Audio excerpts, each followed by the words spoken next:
will you launch a token by any chance? It was alpha. By any chance? Will I launch what? A token. A token. Oh, Yeah. God.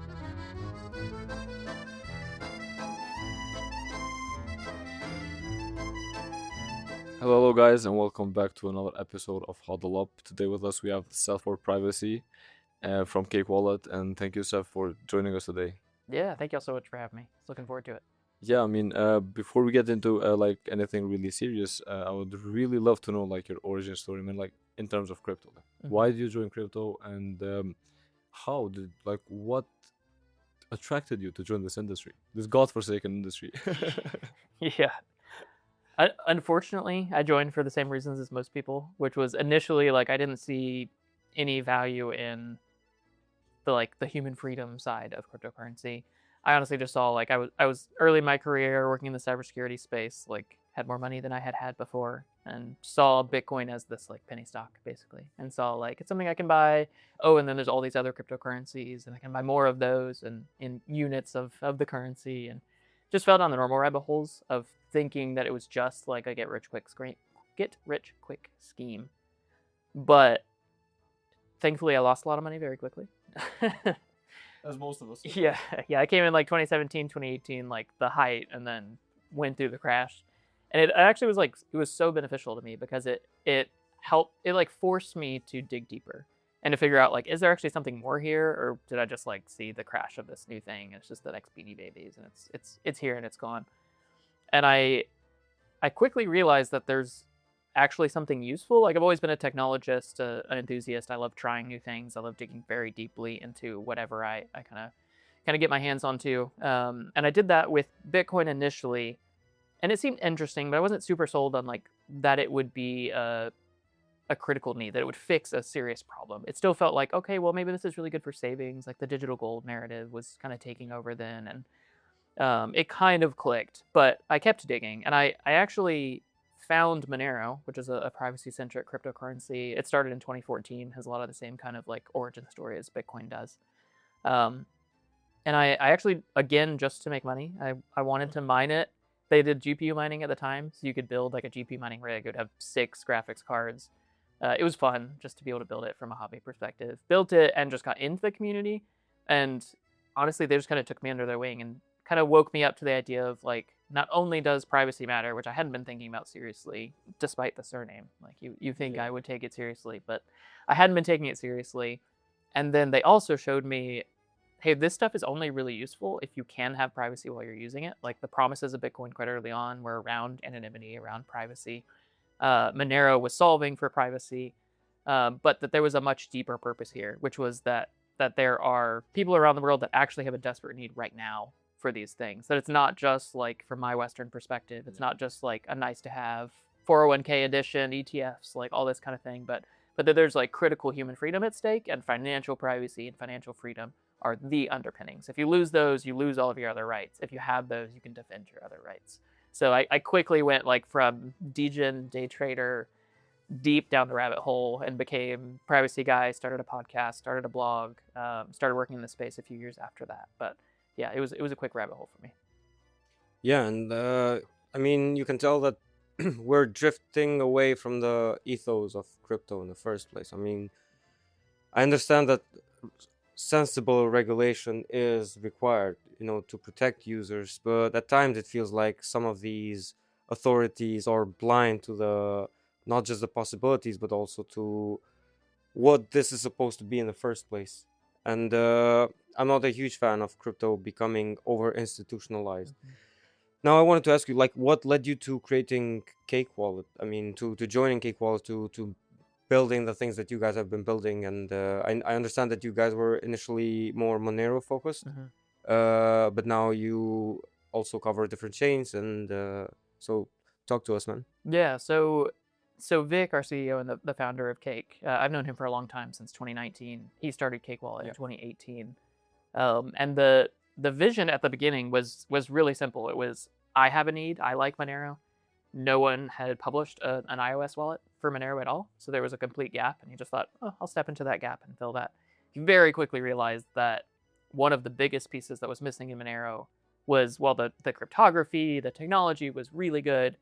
the user experience was just abysmal. Like Yeah. I was using it back then, it was not enjoyable. A lot of people, you had to use like the CLI wallet. Like there was no even graphical interface for many users. There was a mediocre desktop wallet at the time, and that was the kind of the big breakthrough. Was okay, the pairing of really good privacy with good user experience unlocks something for people that most of people aren't really building around. And I think there's this misconception that people don't want privacy. There's this like I have nothing to hide argument that kind of gets floated around. Those are, when you talk to real people, they're just blatantly false. Like that's Yeah. not how people think. Everyone wants privacy. Like if I said, okay, hand over your bank statements, no one's going to do that. Like you do want privacy, but I think for people in our modern age, we've been so stripped of our privacy, and the tools to actually reclaim it have seemed so foreign and so nerdy, for lack of a better term, like difficult to use, complex, using all these terms I don't understand, that people have just said like, I've lost my privacy, I want it, but I have no clue how to do it. So pairing that user experience with privacy was the kind of the piece that unlocked things for us at Cake Wallet. So I joined about 18 months ago, but the Cake Wallet team, long before that, have obviously they first shipped Monero support, have become by far the go-to Monero wallet in the space, but also realized, hey, no one's doing privacy on Bitcoin in the same way. There's a few others that are building it out. Most of them are, again, too technical, too like built by nerds for nerds kind of problem. And he wanted to take that same idea and focus it on Bitcoin. So he shipped unique privacy tools there. And one of the reasons why we're here at EthCC is because there's just a gap in the Ethereum space where there are some privacy tools, but they all have their own trade-offs and issues. And most of the wallets in this space are not even thinking about privacy. It's not top of mind. So our goal really is to solve that as well. But the vision here is very similar to like why I ended up staying in the space, which is there is a problem. Someone needs to fix it. Hey, we have the resources, we have the desire, we have the ethos. Let's blend the best of privacy, but make it not just by nerds for nerds. Let's make it very user friendly. Let's make it beautiful. Let's make it a joy to use. Let's make it something that we want our parents to use, not just us. And so that's a lot of the vision. Yeah, and as John said earlier, we've been swaying away from like these crypto ideals that Satoshi, let's say, like set for us on the white paper. And yeah, I think not only Ethereum, I think most cryptocurrencies right now, they really don't care about even decentralization, let alone privacy. But if we have a way to actually achieve that, we should do that, because Satoshi in his white paper, not the white paper, in one of his emails, I think he mentioned the fact that Bitcoin in the future should become like private. And I know there are attempts at making Bitcoin private as well, but how can you convince like all of the 51% of the miners to actually change the code, and the implications with that and everything else? So what do you think about like the recent attack on Monero? Like, I don't know if those were speculations. I think, I'm not sure, because like I'm not really that technical to go and check for myself. So I just saw some tweets, I did some digging, but I really couldn't find anything really credible. So I know that you guys, as you mentioned, like you were based in Monero first, and you like Monero and you like the ethos and everything. But if this recent attack last year was actually a thing and did, how can I say, like, did it matter? Did it change anything? Yeah, like did it change the ideas that you had about Monero specifically? Do you think that this puts the whole privacy meta, or the whole privacy thing, under attack? Because someone did that. Someone like tried to do that, at least. Yeah. Someone is behind there trying to take that privacy that we have away from us. So, what do you think? Yeah, I mean, so there was an attack. Like for clarity, there was this strange alternate cryptocurrency called Cubic. The founder's a little insane. And he basically said, like, I can print my own cryptocurrency. I will essentially print my own cryptocurrency and pay Monero miners more than they would get mining purely Monero. Incentivize them with the currency I can just make myself, and try to drive up the price, try to drive up marketing, all of that fun stuff. So essentially what he did was he just paid miners to mine on his pool instead, and then he used that to attack the Monero network. What that actually meant was that at worst for users, it would just take them longer to get a transaction confirmed, because essentially what he was doing was he was just trying to maximize his profit. And what that looks like is you just mine empty blocks in secret, and then you publish a longer chain than the chain that real miners have published. So it didn't actually affect privacy. It did harm the user experience a little bit. But one of the fascinating things about being in Monero for a long time is Monero has been under attack from day one. Like when you have a tool that really works, that actually does something different, that doesn't. Again, there are reasons for compliance. Obviously, I understand that there's reasons for regulation, but oftentimes in this industry, there's this like aggressive overcompliance where like just to make sure we're going to build things in a way that don't actually provide much freedom because we're just so concerned that someone at some point may say that doing this is not allowed. And Monero has not done that. Now, they also haven't done anything illegal. They've built completely open source code and an open source protocol, but they've built from a very privacy first ethos and focus. And that has meant that Monero has been under attack from day one. We've seen any attack Bitcoin has seen, usually Monero saw first. We've seen malicious nodes that are trying to spy on what users are doing. They did that first to Monero, and then the same entity did it to Bitcoin. We've seen these mining attacks. It's been a broad set of attacks from regulatory bodies, from governments, from private entities like Cubic. So it's nothing new. One of the real benefits of being attacked frequently is A, you don't freak out. Yeah. And B, you realize that when there's an attack that is successful, like it depends on how you consider the Cubic attack, if it was successful or not, but something happened that was detrimental to the network. So the Monero community stepped up and said, okay, how are we going to solve this? What's going to be the solution moving forward? How can we fix this without harming decentralization, without harming privacy, and taking a look at that? But there's always this feedback loop where when the tools for privacy get better, necessarily, unfortunately, it shouldn't be this way, but necessarily nation states, regulators, governments, bad actors are also going to ramp up their efforts. And you end up in this feedback loop where as the privacy tools get stronger, the attacks get stronger.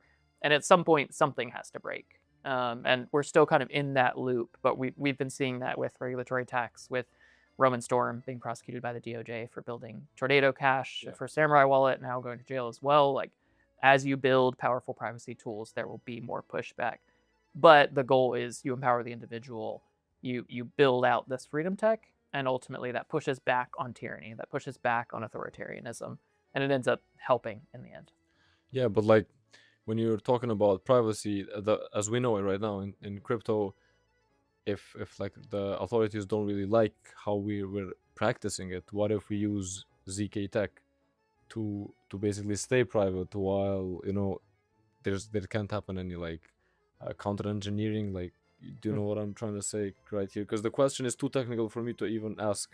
So if you get my point, please. I would like I think so, yeah. I mean, the best thing we can do for privacy in the cryptocurrency space is not, and I say this as someone making an app, is not relying on app developers to build the privacy tech and implement it and run it themselves, but rather to build it in at the consensus level. So like one of the most powerful things about Monero, and something that makes the privacy that it provides legal in almost every jurisdiction. There are a couple of nation states that have outlawed Monero completely, but the protocol itself continues to operate. They can't stop that. The thing that makes it unique is that no person is running infrastructure to make the privacy possible. No person is deciding, I will provide privacy to this entity and not this one. Even miners themselves, they don't have a choice. They don't have visibility into transactions. They can't censor them because they don't know what's going on. And there's a lot of actually regulatory freedom in doing it that way. Because an open network of individuals participating freely, running an open protocol that provides privacy, under any humane and just regulatory framework, under any like reasonably free country, there is no way to really prosecute that, because you're doing things that just simply don't fit the bill for what would be like money laundering or fit under AML KYC laws or those types of things. So the best case is always when we can do it at the protocol level, when we can make anyone who uses that tool gain privacy by default, rather than having to use like a Samurai wallet in the Bitcoin space and rely on someone else's infrastructure and rely on someone developing and coming up with this tool who's a separate entity that's much easier to prosecute, that's much easier to go after. If we can do it more in the Monero style, in the Zcash style, that it makes it just drastically more resilient. So I think that has to be the goal. That's very hard though. Like you mentioned with Bitcoin, especially, they've ossified a lot in the sense that they're not willing to make changes. And as you bring in institutions, as you step away from the smaller, more cypherpunk roots, those types of changes get harder, because Bitcoin is honestly becoming kind of white market money instead of black market money, as it was originally. Not that necessarily either is better or worse, but it started out as this like secret private internet money, like something that was kind of like sketchy and no one understood. And now it's become this like institutional thing that people are building, banks are adding to their balance sheet, companies are building treasuries around. There's like a lot of that insanity is happening. And as you go towards institutionalism, it gets harder to actually agree on, we actually want to ship privacy, because privacy for the individual usually harms the nation state or corporation, as it should, because it shifts the balance of power and gives it back to the individual, so they then have choice. So they're not forced into monopolies, so they're not forced to fall under authoritarian regimes, so they have freedom. Yeah, but they don't, for example, they don't use the same level of enforcement that they use on privacy coins on cash, for example, which basically offers the same utility, right? Because it is in some ways anonymous and Better from yeah, a privacy perspective. better in terms of privacy, yes. And I can't help but like have this thought that privacy coins today are what crypto used to be back in the day, because we've seen the aggressive delisting of privacy coins like Monero, and it's the exact same approach that banks had on crypto and even Bitcoin at the very beginning. So do you think it's unrealistic maybe to think that we will ever see a society that continuously uses privacy coins and have this shift of power, towards the retail and not be, reliant to what the governments decide for us? It gets very philosophical quickly, I know. because it gets into this concept of like how willing are people to actually take personal responsibility and take charge and do something that will benefit them and their family, but at least initially will be difficult or will take some courage. And it's hard to say how many people would actually be willing to do that. But I think something that you do consistently see, and I talked about this cycle that we see where the privacy tools get better, the attacks against them get stronger. Something else that happens in each of those cycles is you also have the like the Streisand effect, as the name for it, where like when something comes under attack or gets pushed back, a lot of people start to think like, oh, maybe I should actually check that out. And that has happened with Monero. That has happened with other privacy coins. That's happened with Bitcoin as well, where when it does get delisted and banned, people go like, why is that getting delisted and nothing else? Like, why are these specific things the thing that they're so concerned about? Now, some people will just write it off as like, oh, criminals were using it, so clearly they should have banned it. But I think something that does always happen that we've seen, especially I think throughout COVID and beyond, we've seen a lot of people start to just take a step back and go like, okay, like I need to think deeply about my choices. I need to consider taking personal responsibility. And as those attacks happen, it does drive users into wanting to do that more. Now, like, will we ever have a society where like everyone in your country or every merchant you talk to uses Monero or something? Quite honestly, probably not. Yep. Because I don't think most people are ready for that step towards personal responsibility. But one of the most powerful things about cryptocurrency, about Bitcoin, about Monero is as long as it's functioning well at the protocol level and you can opt into it, you can unlock part of a market that you would never have. You can build societies you wouldn't be able to. You can build communities you wouldn't be able to. Even if the majority of people around you don't choose that, you still have these tools that allow you to kind of build these communities of your own and do that in a way where those communities can be international. That's another benefit of like Monero over physical cash is I can pay someone who's across the world in Monero and have very good privacy, not as good as physical cash, but I can never do that with physical cash. So it certainly will be interesting to see like how many people will be pushed into that. But as they continue to try and take away cash, like a lot of societies are trying to go cashless, but people don't want that. Like America is a good example of that, where I think they would love to go cashless, but the vast majority of Americans still utilize cash every day for payments and rely on it completely. And so as governments say like, okay, cash is a little dangerous for us because it can have good privacy, because we don't have control over it, because we don't have as much surveillance over it, we want to push that out. As you do that, necessarily, you also wake people up and they go like, why are they trying to take this? Like, I rely on this every day. I've got to find an alternative. And it's those situations where people start to wake up and say like, okay, there is an alternative. Yeah. Sweet, I'm ready. I'll jump into it. And that's the thing, because first of all, the thing I like about privacy ecosystems and privacy coins is that they don't view themselves as competitors, but they view themselves as in unison, like part of the resistance, basically. And they don't they view, for example, other L1s that are not necessarily private as their true competitor set, because these very seamless UX apps tend to onboard most of the normies, and they tend to hide the fact that your data is not private at all, and the majority of the normies don't fully understand what's at stake here.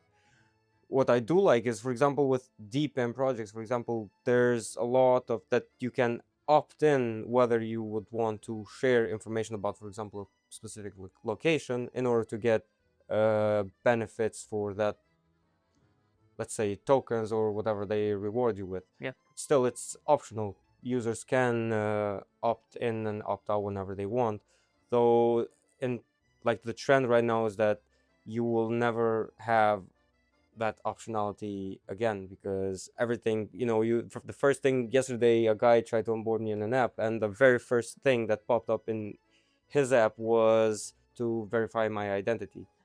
And on the top of my head, I was like, this is not how you're supposed to onboard me. I mean, and then, yeah, but you got like a point or something if you verify, Oh my and God, like, yeah. good, I will never use this point. So, but yeah, I mean, Yeah, I think too, just like speaking to that, something that's often misunderstood is that the idea of like privacy and anonymity are the same. Yeah. They're really not. Like privacy is actually just about you having that choice. Like if you don't have like location privacy, if you don't have the choice whether or not someone surveils you, you don't have privacy. But it ultimately is, you should be able to choose. If I want to reveal information to someone, I should be able to. But the default being what is normally the default of, I reveal this information to everyone, and then occasionally I choose not to reveal it, is really harmful, and it was what we're trying to get away from. Like I want, and like location data is a great example of that. Of like, there are people you really want to share your location with. Like my wife, I would love for her to be able to know where I am so she can help me out if I need it, or know when I'm going to be home. Like there are advantages to that, but I also don't want to have to share my location with the world to share it with my wife. It's the same kind of scenario here, where ultimately privacy is just about giving choice back to the individual. It's not that you have to be like this creepy dude who has a beard and lives in the woods and no one knows where he came from kind of thing. Like that's not the vision here. It's just about you ultimately having choice. Yeah, now I wanna pivot the conversation towards Cake Wallet, Yeah. because I really wanna know what you guys are building in terms of basically new features. As we mentioned in the beginning, you guys are like rolling into new chains, new ecosystems. But like, how does that work if you're trying to stay true to the Monero private thing? How does it work with the new ecosystems?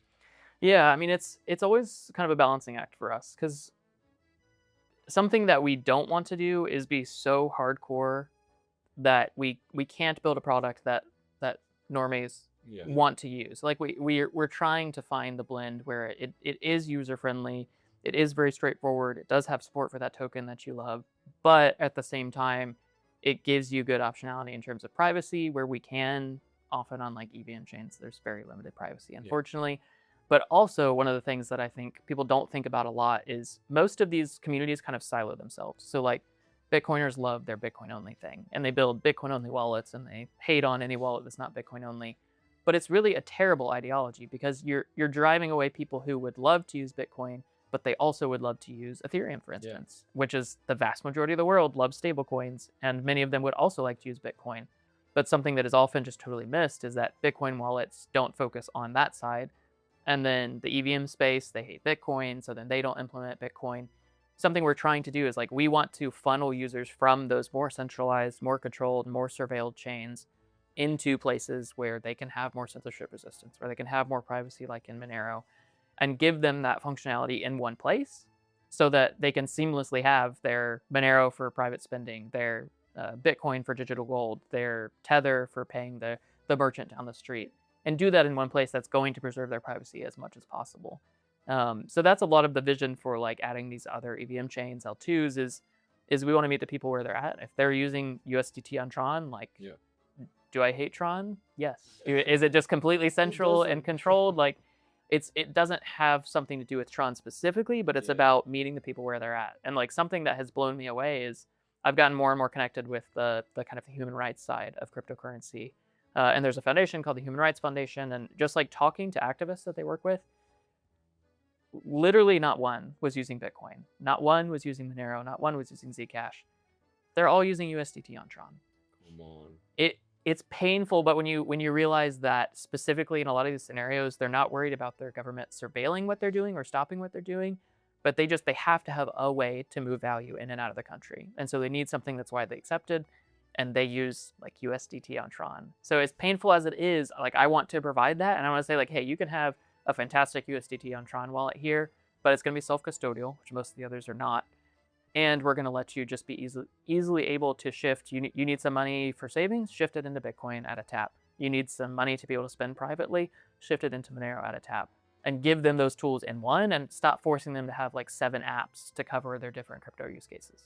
Yeah, now that you mention it, I've noticed even in my country, people always tend to go to Tron, like use USDT on Tron. And even we have like quite a lot of OTC exchanges. Yep. You can just go give cash and they give you the crypto. They always ask for your wallet on Tron for some reason, which I don't understand. Initially, I actually thought that it was something to do with privacy, like not paying taxes and everything. But Nope. when you think about it, it literally doesn't. Like, we all know about Tron. Yeah. It's just low fees. Yeah, I mean it's pretty normal. Like when you need something to live, you normally aren't thinking about like what's the most hardcore way to do this. Yeah. You're normally thinking about what's the easiest way. And in many places where they're using something like USDT, they don't have money to spend. If the Ethereum gas fees go up to $10, that could be a day's worth of wages. Like they cannot do that. So a lot of that volume has shifted from Ethereum to something like Tron, because traditionally they've been lower fees. That comes and goes. But it's again one of those things where like you have to meet people where they are, and it's painful because even Ethereum would be much better than Tron would be for that.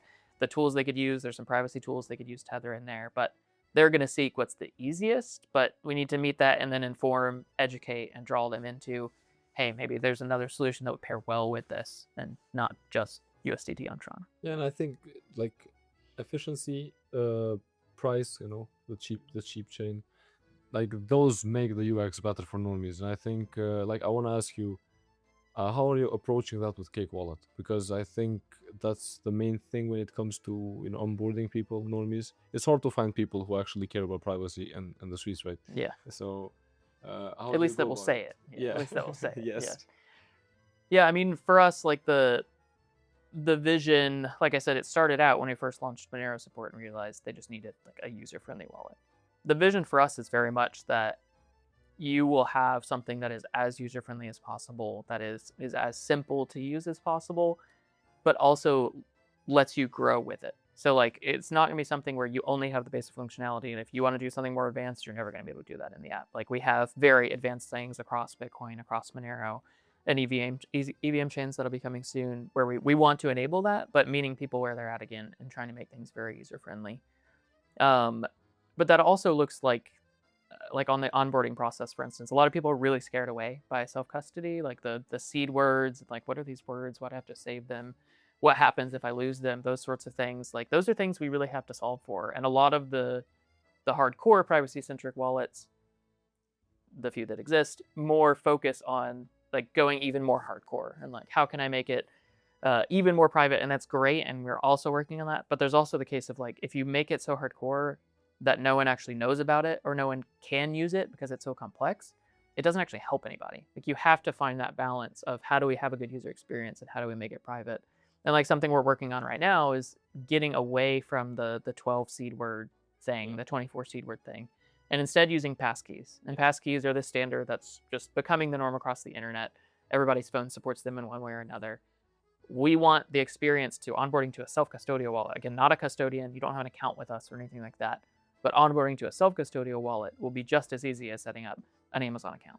And it had to get there at some point. The standards in the passkey space are finally good enough for that. But that is one of those shifts that just like has to happen, and we're going to push on, because again, that's where a lot of people get lost. Is like, okay, yeah, I'd love to use crypto. It seems interesting. And then you start onboarding them, and then you're like, write down these 12 seed words. And if you ever lose them, you've lost everything. And that you lose them so quickly, or they lose their money and then they get mad at you. We can solve that. We have the technology, we have the tools to do that. So that will be a continued focus. Is again, we think that the best pairing is when you make very good privacy tools, but you understand the needs of real people, and you meet in the middle by having really good UX. That's why a lot of our focus over the last year has been redoing our UI from scratch. We have a fantastic design team that have been just doing great work, coming up with ideas on exactly like how do we make this flow quicker, how to make it faster. Okay, the users don't understand this. How do we explain this very succinctly? And that is like we very much are a design first company trying to make sure that we're doing things in a way that's enjoyable and easy. Yes, people tend to think that if you're making it very simple and seamless, that you're trading off something else. But it is actually possible to achieve that, with hard work and so on. Yeah. So, but now I'm gonna go through the rabbit hole and ask a question. And of course, you have the choice to opt out of the question. But Stay private. yeah, a few weeks ago, I was asked this question. I was defending.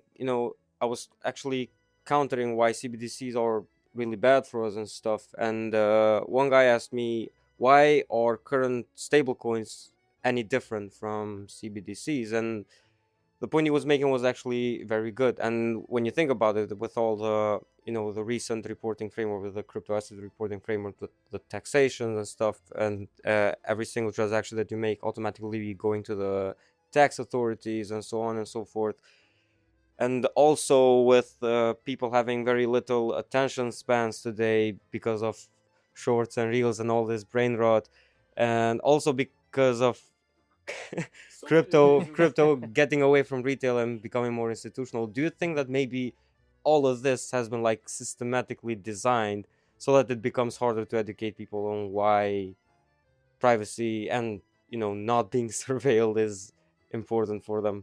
And yeah, I went through the rabbit hole, like down the rabbit hole. Yeah, no, I think it's a fantastic point, and it's something I think about a lot because like we are supporting like Tether on Tron. Like I mentioned, like it essentially is a CBDC but with slightly less control for the government. Like the U.S. government does not directly control Tether, but they can tell Tether, the entity, hey, freeze this account, and they can do it. There's like self custody doesn't actually matter as much when it comes to something like a Tether because it can be unilaterally frozen and censored by the issuer, by the company Tether. So they do have a lot of the characteristics of a CBDC. The main thing that is better with them compared to like what a CBDC could be, a central bank digital currency, is your identity is not attached to it. So you do have at least like pseudonymity or fragile pseudonymity when it comes to using Tether, for instance, that you wouldn't have if it was like a CBDC dollar tied to your bank account where they know everything about you, they know your entire history, and now they also know all of your on-chain transactions. So that's why a lot of the focus for us this year is going to be how do we actually still provide stablecoins but let people have good privacy tools so that if they are ever connected to the account or if just essentially giving them ways to still use those and gain privacy. But I think very much we have to treat stablecoins as something that works and is useful right now, but it will not work forever or be a good tool forever. And right now it's weirdly like kind of the most freedom money, which is a horrifying thing for me to say because obviously they're centrally controlled. Like they are not what Bitcoin is or what Monero is, but they're providing a lot of freedom today. And I think we need to accept that, but again, push people into like, hey, your Tether could be frozen. Like Venezuela, I think they had like $180 million in Tether frozen when Trump went crazy. So there's like, it can just happen like that. And again, those things are the things that are catalysts to show people, okay, Tether was working really well. I'm in crypto, but like, oh my goodness, my friend just had all their Tether seized because they got it from somebody who had a better reputation or something. I need something that can't happen to. And then they go, okay, maybe Bitcoin's the solution, or okay, maybe Monero's the solution. And that just having the ability to quickly move out of the centrally controlled thing into something that's decentralized is really vital. And I think will happen over time. It necessarily will happen. Yeah, I might be super wrong here, but DAI, the stablecoin, DAI, is it only decentralized or also private? So it's only decentralized. It's censorship resistant. Okay. So as long as like Ethereum validators don't work together to stop it, it's not controlled in the same way that Tether is. There's a few like that. There's D-Euro as well. That's a very similar premise, but there is no privacy at the moment unless you use it in something like a railgun, like an Aztec or something like that in the Ethereum space. Okay, so to wrap it up, Seth, what are the plans for Cake Wallet, and will you launch a token by any chance? Give us alpha. By any chance? Will I launch what? A token. A token? Oh Yeah. god, no, no, no tokens, no Good, tokens, good. no tokens. Yeah, I mean, biggest plans for us this year, honestly, are around desktop wallets. Something that we've always had, but have been very much second-class citizens. Haven't been fantastic. Is our desktop wallets. So the vision there, like I said, we've just redone all of our UI and mobile. We've shipped that. People are absolutely loving it. We want to bring that same focus and effort onto the desktop platform because we know a lot of people feel much more comfortable, especially if they're dealing with like their life savings Yeah. or they're older. They feel much more comfortable using a laptop or a desktop than they do a phone to deal with their money. So we want to bring that, not only have feature parity with Cake on mobile, but there's also a lot of things, especially more advanced privacy tools that benefit from a platform you can be always online, that benefit from you having more compute, more internet access, that kind of thing. So there's some really fun things that we'll be able to do on desktop as well. So that's going to be a really big focus for us. Outside of that, I mean, talking about stablecoins, the ability to move stablecoins between different chains freely is something that we've been working on. So you'll be able to like bridge your Tether or your USDC to other chains for free. We want people to be able to move very easily around with those. And then the last one is really that we're focusing very heavily on shifting. We've been doing centralized exchanges for swaps for a very long time. They've been fantastic. We have great partners that work very well, that are very privacy preserving. But again, that vision is always, we don't know how long that model will work. Yeah. We want to shift more towards decentralized exchanges. But cross-chain has been really hard. Like if I want to swap Bitcoin for Tether, that's been very difficult. But that's finally getting there in terms of user experience. So we've been pushing really hard on decentralized exchanges over the last 3-4 months, and that'll be a continued focus throughout the year so that no matter what, even if all the centralized exchange providers just go up in flames overnight, you'll still be able to swap and do it in a way that's easy, that's intuitive, that doesn't require you going to this weird third-party website, but you can do it in app all natively, really straightforward. Yeah, it looks like 2026 is the year of the cake. So, Seth, again, thank you for joining us, and looking forward to maybe online episodes and everything. Yeah, absolutely. Thank you so much for having me.